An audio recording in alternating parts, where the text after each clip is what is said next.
Hi friends everyone. KFC అధినేత కొలోనెల్ Harland David Sanders ఒకప్పుడు ఏం చేసేవాడో, ఎన్ని కష్టాల తర్వాత కేఎఫ్సిని స్టార్ట్ చేశాడో తెలుసుకుందాం. Then let's have a look.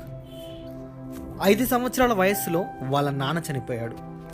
16 సంవత్సరాల వయసులో అతను స్కూల్కి వెళ్ళడం మానేశాడు. అతని 17 సంవత్సరాల వయసులో 4 చోట్ల జాబ్స్ చేసి పోగొట్టుకున్నాడు. అతనికి 18 సంవత్సరాల వయసులో పెళ్ళయింది. తన 18 నుంచి 22 సంవత్సరాల వయసులో రైల్ రోడ్ కండక్టర్గా పనిచేసి మళ్ళీ జాబ్ పోగొట్టుకున్నాడు. దాని తర్వాత ఆర్మీలో జాయిన్ అయ్యాడు. అక్కడ కూడా అతన్ని పంపించేశారు. అప్పుడు లా స్కూల్లో అడ్మిషన్ కోసం అప్లై చేస్తే ఆ స్కూల్ ఆ అప్లికేషన్ను రిజెక్ట్ చేసింది. మళ్ళీ ఒక ఇన్సూరెన్స్ సేల్స్ ఏజెంట్గా పనిచేసి అక్కడ కూడా ఓడిపోయాడు. అతనికి 19 సంవత్సరాల వయసు ఉన్నప్పుడు ఒక పాప పుట్టింది. 20 సంవత్సరాల వయసు ఉన్నప్పుడు ఆయన భార్య వదిలిపెట్టి వెళ్ళిపోయింది. అప్పుడు ఒక చిన్న కేఫ్లో వంట మాస్టర్గా మరియు గిన్నెలు తోమేవాడు. అతని సొంత కూతురిని కిడ్నాప్ చేయడానికి ప్రయత్నించి దొరికిపోయాడు. అది కుదరకపోయేసరికి తన భార్యనే రమ్మని బతిమాలుకున్నాడు. అతని 65 సంవత్సరాల వయసులో రిటైర్ అయ్యాడు.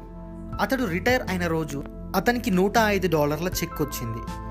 తన జీవితాన్ని భరించలేక బ్రతికి ఉద్ధరించేది ఏదీ లేదనుకొని సూసైడ్ చేసుకుందామని ప్రయత్నించి ఓడిపోయాడు. ఒక చెట్టు కింద కూర్చొని తనకు జరిగిన విషాదాలను, ఓటములను రాసుకున్నాడు.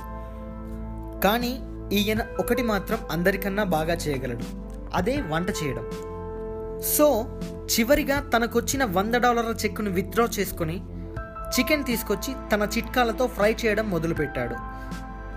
అలా ప్రిపేర్ చేసిన వాటిని కెంటకీలో తన చుట్టుపక్కల వాళ్ళ ఇంటింటికి వెళ్ళి అమ్మాడు.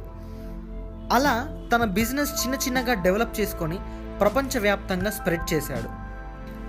గుర్తుంచుకోండి, తన 65 సంవత్సరాల వయస్సులో ఆత్మహత్య చేసుకోవాలనుకున్న అతడు ఇప్పుడు ప్రపంచంలోనే ఒక గొప్ప ధనవంతుడిగా మనలో మిగిలిపోయాడు. అతడు మరణించిన తన సంస్థ మాత్రం ఇంకా విజయవంతంగా కొనసాగుతుంది. సో ఫ్రెండ్స్, ఓడిపోయామని బాధపడకండి, ఓటమిని అంగీకరించకండి, గెలిచేంత వరకు ప్రయత్నించండి, తప్పక విజయం సాధిస్తారు. That's all for the day friends. మీకు ఈ వీడియో నచ్చినట్టయితే లైక్ చేయండి, షేర్ చేయండి. మరిన్ని ఇంట్రెస్టింగ్ వీడియోస్తో నేను మీ ముందుండాలంటే నా ఛానల్ని తప్పక సబ్స్క్రైబ్ చేయండి. Thanks for watching.